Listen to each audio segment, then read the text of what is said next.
नमस्कार, मैं हूं राम किंकर सिंह। दिल्ली तक की खास पेशकश में आपका स्वागत है।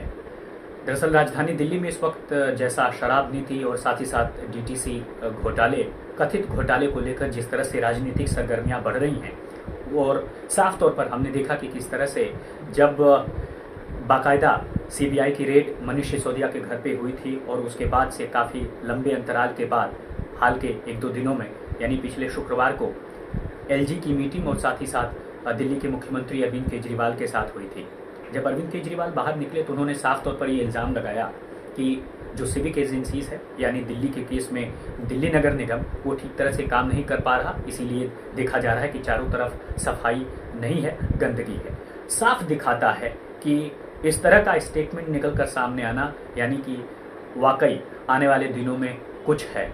और दिल्ली बीजेपी को जो कवर करते हैं, चूँकि साफ तौर पर मैं लगातार देख रहा हूं, तो इसके ज़रिए मैं ये पाता हूं कि दिल्ली बीजेपी में हर कोई बहुत तेज़ी से, बहुत ताकतवर तरीके से, बहुत जोर लगा करके आम आदमी पार्टी पर हमला कर रहा है। इसके पीछे सिर्फ और सिर्फ यही देखा जा रहा है कि आने वाले वक्त में दिल्ली में बहुत वक्त बाद यानी हालिया राजेंद्र नगर विधानसभा उपचुनाव के बाद हम देखेंगे कि किस तरह से राजधानी दिल्ली में एमसीडी का चुनाव आएगा। अब ये चुनाव कब होगा इसको लेकर काफ़ी ज़्यादा कयास लगाए जा रहे हैं, लेकिन मैं बता दूं कि कभी भी राजधानी में एमसीडी इलेक्शन की घोषणा हो सकती है और ये घोषणा अभी से लेकर के यानी जो अभी मैं मानकर चल रहा हूँ उस हिसाब से दिसंबर से लेकर के आने वाले अगले साल के फरवरी के बीच में इस तरह का जो स्थिति है वो हो सकती है, यानी कभी भी घोषणा की जा सकती है। अब मैं ऐसा क्यों कह रहा हूँ? 22 मई इसी साल 22 मई को एमसीडी नगर निगम एक हुआ था। उसके बाद से हम देख रहे हैं कि तमाम चीज़ें हुई और जो डिलिमिटेशन कमेटी बनी यानी परिसीमन आयोग की कमेटी बनी, वह साफ तौर पर उसे कहा गया कि 4 महीने में ही अपनी रिपोर्ट सौंपनी है।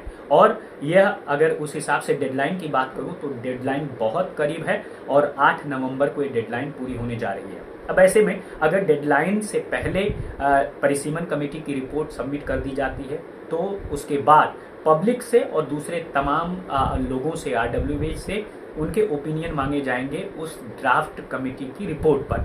अब वह ड्राफ्ट कमेटी की रिपोर्ट में जब ओपिनियन मांगे जाएंगे उसके बाद भी तकरीबन 30 दिन का मामला चाहिए। तो अगर हम डेडलाइन से पहले परिसीमन रिपोर्ट सबमिट करने की बात करें तो मान के चलिए कि पूरा नवंबर और साथ ही साथ अक्टूबर, और ऐसे में लगता है कि दिसंबर से पहले तक चुनाव की घोषणा हो जाएगी। और अगर सब कुछ ठीक नहीं रहा तो आने वाले वक्त में दिसंबर के बाद यानी फरवरी के आसपास ये पूरा चुनाव का शेड्यूल जा सकता है। अब अगर चुनाव हो भी गए तो क्या होगा?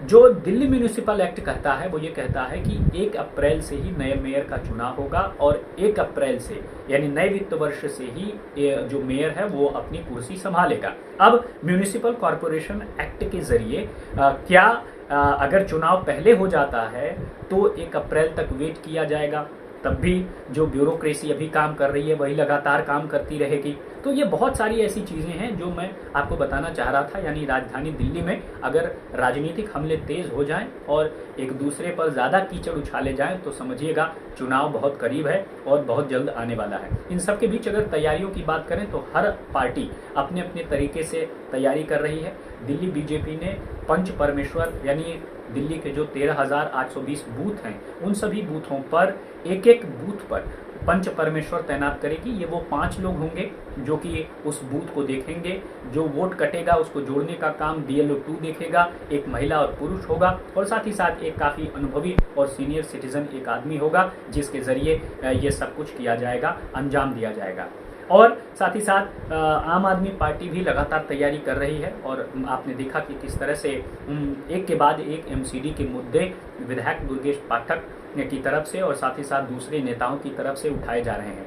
तो अंदाज़ा लगाइए कि कभी भी इलेक्शन की घोषणा हो सकती है और इन सब के बीच सबकी नज़र परिसीमन रिपोर्ट पर टिकी है।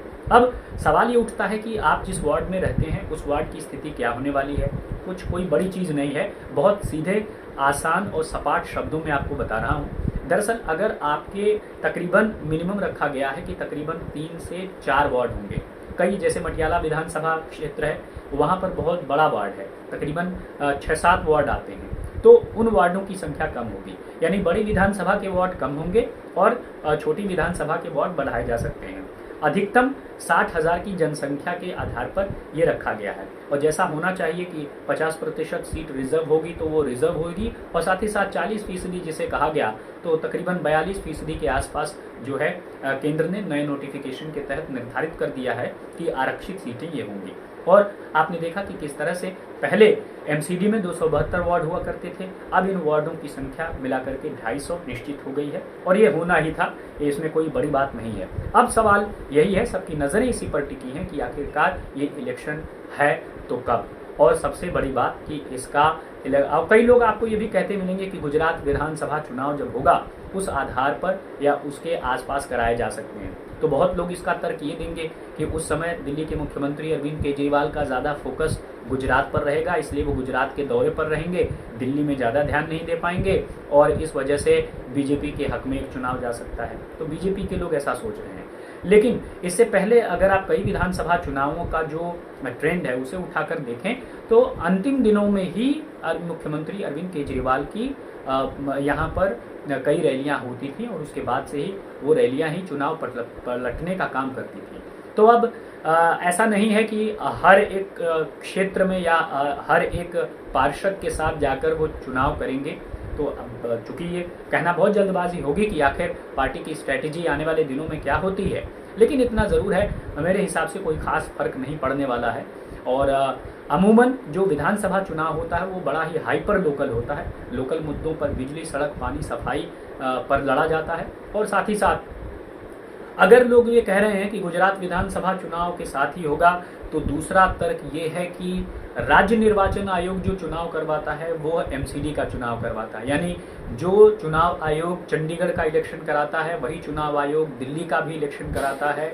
तो अब क्या एक कोइंसिडेंस होगा कि दोनों साथ साथ होंगे, या एक कोइंसिडेंस होगा कि दोनों के खर्चे बचाए जाने के लिए या कुछ ऐसा तकनीकी पेंच होगा जिससे साथ साथ होंगे? तो मुझे तो ये समझ में नहीं आता, हालांकि इंतजार करना पड़ेगा कि क्या कुछ होता है।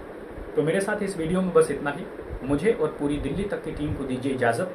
फिर हाजिर होंगे एक नए मुद्दे के साथ, और आपको बताएंगे आपके जीवन से जुड़ी वो चीज़, वो खबर जो सीधा आपसे ताल्लुक़ रखती है, आपके जीवन में कुछ परिवर्तन लाती है, जिससे आप कुछ सीखते हैं और उससे आपको डायरेक्ट इम्पैक्ट होता है और सीधा प्रभाव होता है। तो बने रहेगा पूरी टीम के साथ। मुझे दीजिए इजाज़त। धन्यवाद।